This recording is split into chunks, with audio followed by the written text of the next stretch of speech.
بسم الله الرحمن الرحيم. الحمد لله والصلاة والسلام على رسول الله وعلى آله وصحبه ومن والاه. أيها المواطنون الكرام الأعزاء، السلام عليكم ورحمة الله وبركاته. وبعد، كبير يطيب لنا أن نتحدث إليكم ونحن نسعد بالأيام والليالي المباركة من هذا الشهر الفضيل الذي نعيش في أيام عشره الأخيرة المفعمة بالمغفرة والرضوان، ونهنئكم تهنئة عطرة صادقة ببلوغكم موسم الخير في رمضان،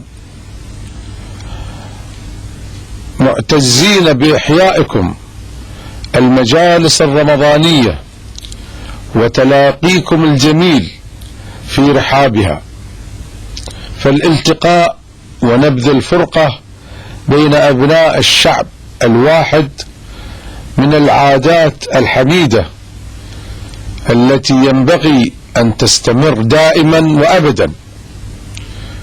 وبودنا الإشادة بتوافقكم على مرئيات الحوار الوطني الذي يبشر بمستقبل زاهر لوطننا العزيز، وأن ما توافقتم عليه نحو مزيد من الإصلاح هو محل التقدير والترحيب والتأييد.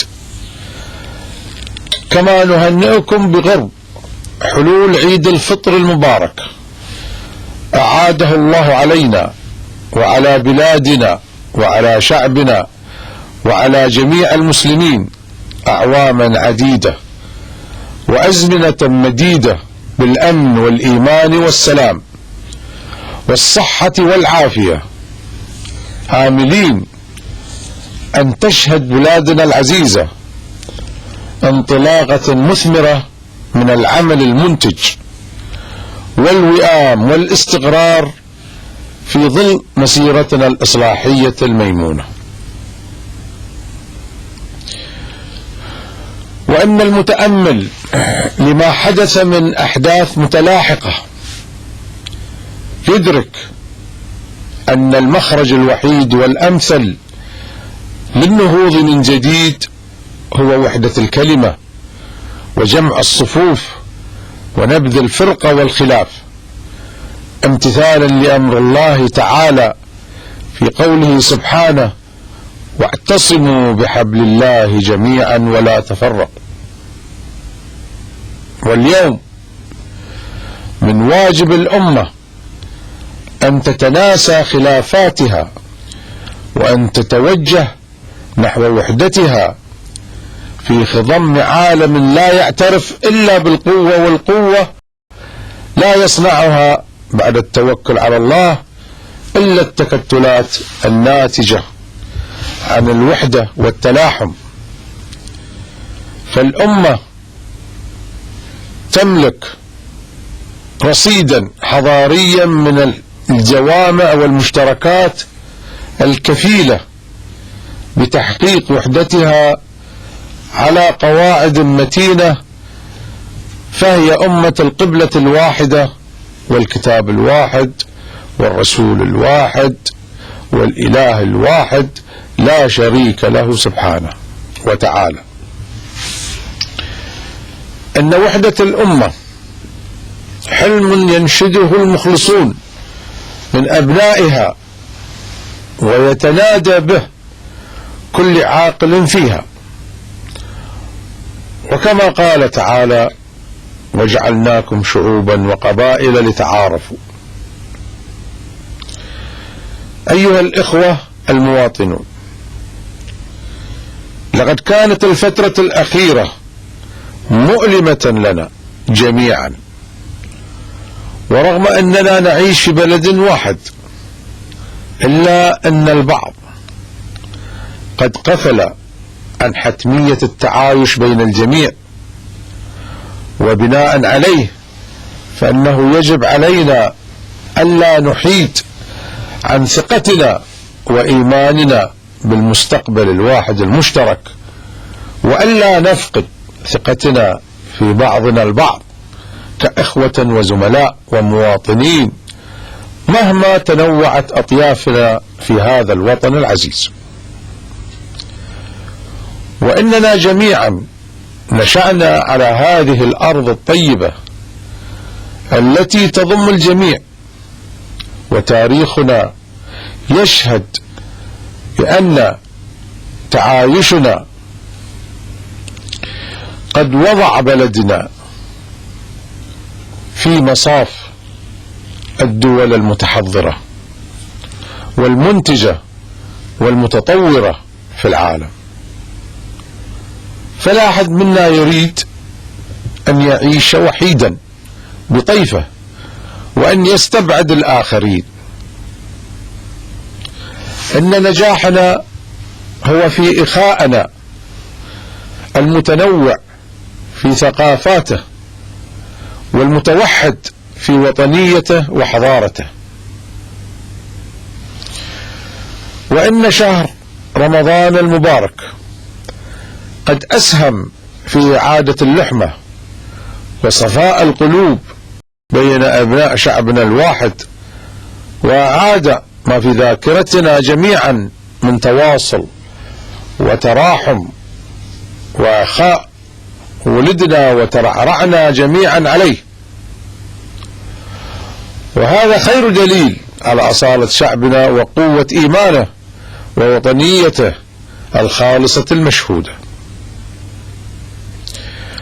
الإخوة الأعزاء، إن من مسؤوليتنا أن نبادر بما نود أن نرى شعبنا عليه، فنحن ولله الحمد أقوياء بإيماننا وبوحدة شعبنا، وهذه القوة لا تمنعنا من مواجهة الأخطاء إن وقعت.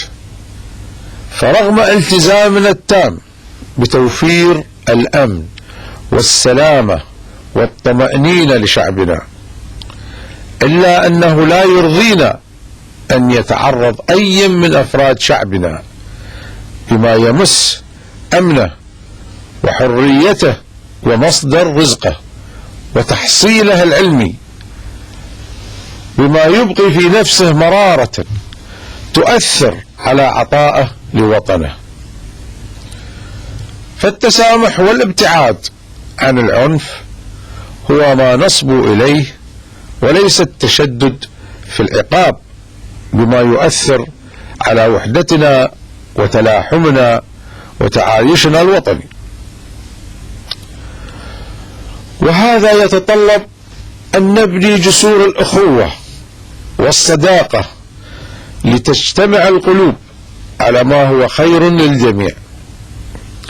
وعندما نرى العمال يزاولون أعمالهم والطلبة في طلب العلم، فإن تخلف البعض لسبب ما يلزمنا البحث في معالجة أمرهم ليلتحقوا بزملائهم، وبهذا يكتمل الركب في العمل بما يعود بالخير عليهم وعلى عائلاتهم وبلدهم. وهذه أوامرنا للمؤسسات المعنية بهذا الشأن، وعليها المتابعة وبخطوات أسرع. أما فيما يتعلق بمن اتهم بجرائم ارتكبت في الفترة الماضية، ورغم أننا لا نرغب في التدخل في سير العدالة وتطبيق القانون، إلا أننا نؤكد أن جميع قضايا المدنيين سيصدر الحكم النهائي فيها في محاكم مدنية. ونود أن نؤكد أننا لا نتطلع إلى محاكمة الجميع، فهناك من اتهموا بالإساءة لشخصنا ولرجال المملكة، ونحن في هذا اليوم نصفح عنهم، آملين أن يعوا أن الإساءة لنا ولغيرنا هي إساءة للجميع ولا تفيد بشيء. وهناك من مواطنينا من تعرض للإصابة والمعاملة السيئة والوفاة من مختلف الأطراف، فهناك رجال أمن استشهدوا وهم يقومون بواجبهم اتجاه وطنهم، ونحن مسؤولون عنهم وعن عوائلهم.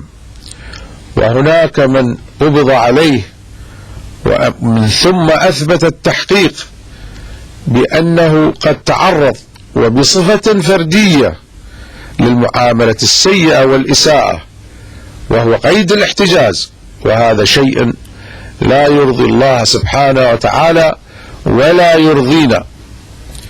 فمن مسؤولية الدولة أن توفر لهم الحماية اللازمة حتى يأخذ القانون مجراه. ولا بد أن يعلم الجميع أن في البحرين لدينا قانون يسمح للمتضررين من سوء المعاملة بطلب التعويض، وربما لا يفهم البعض هذه القوانين أو يظنون أنها لن تطبق بعدالة. لذلك سنطلب من المجلس الأعلى للقضاء لمتابعة تحقيق ما تقدم،